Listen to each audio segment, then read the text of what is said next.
Well, would you look at that? The first video I'm posting in 2020. In a year, we can look back at this video and say, we had no idea what we had coming. As a youngster, I was prone to believing people pretty much unconditionally, as with most children. When I was in first grade, for some reason my mom told me aluminum foil is very dangerous. And if I ever bit it, I'd be in the next dimension.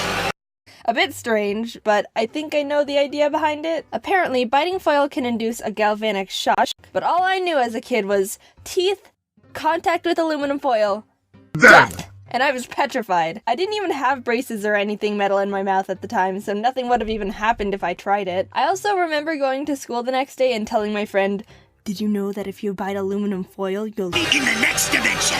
And she goes, "I think I've bit foil before."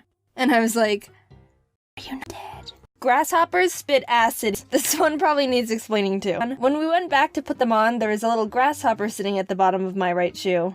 Guys, look! A grasshopper is wearing my bullshit. And one of my friends goes, "Oh my god! Grasshopper spit acid! Get it out!" I looked up why she could have thought that, and it actually is a fact that grasshoppers spit a brown liquid to protect themselves from predators. How rude! It's pretty much harmless. I was at lunch one day with the rest of my class, and one boy took out a bag of the original Billy Burger his mom packed for him in his lunch. A lot of us hadn't seen them before because it's a bit of restaurant mini burgers, so it caught some attention and we were all asking a bunch of questions about them. The boy said, "Did you know the original Billy Burger can stain your clothes and it'll never come out?" Whoa, that must be one powerful Billy Burger. It never comes out? Forever? Never forever? Not even with the power of Got extreme stains? Then you need OxyClean Laundry Stain Remover. Even fruit juices and cola come out right before your eyes. It's chlorine free, so you can trust it on all your clothes. OxyClean Laundry Stain Remover. It gets the tough stains out. And then we watched the kid eat a bag of Billy Burger, sitting sideways with the burger on the space next to him because he didn't want to spill them on himself. Sitting too close to the TV is bad for your eyes. But oh, little old Jaiden believed it, and you know what I did with that information?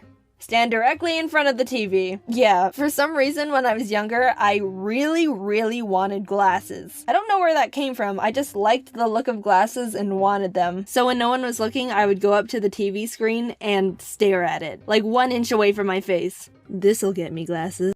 The next day.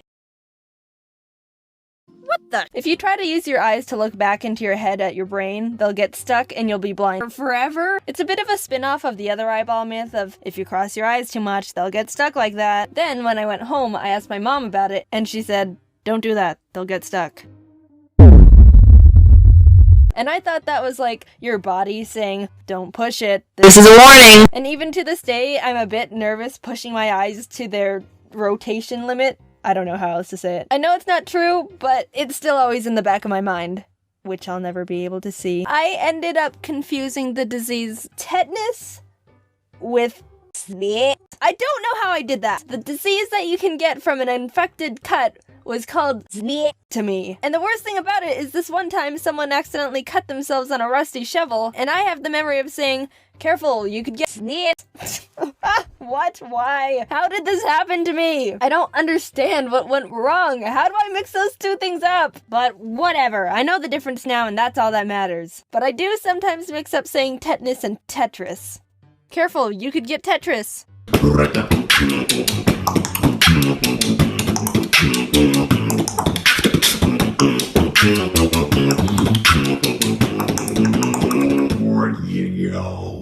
That's it. I'm out of ideas.